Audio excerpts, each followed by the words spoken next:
Hi again. We're just going to talk super quickly about more of the glories of advanced search and the kind of things you can do.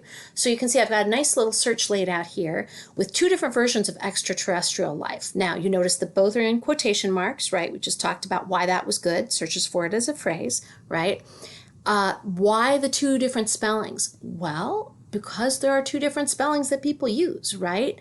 So I know from searching this that sometimes people spell extraterrestrial all as one word, and sometimes they spell it as two words.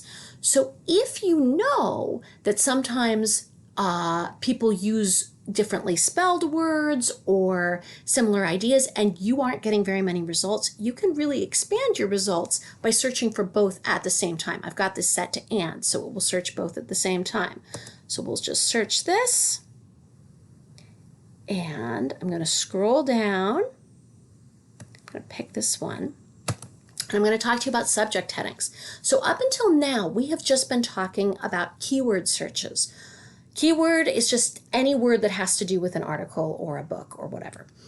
A subject heading is what something is actually about.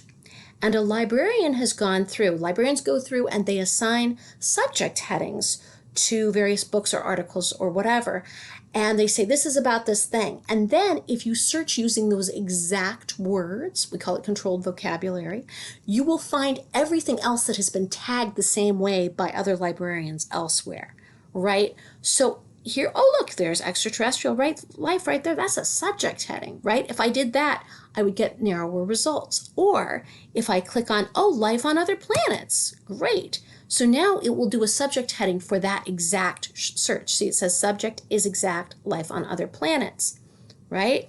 And you can then add other things to it if you wanted to add that extraterrestrial life to it. That might search, let's see, let's do this one, extraterrestrial life. Let's do that, right? You can just play with this. You can add as many of these. You can just keep adding new lines and dinking around and see what you come up with, right? Oh, down to 60 results. Nice. Exomoons. This reminds me, one of my favorite subject terms, if you're doing the extraterrestrial life one, exobiology. It's a word I didn't even know till I started doing this, but it's a great subject term. Anyway, have fun with this. Let me know if you have questions.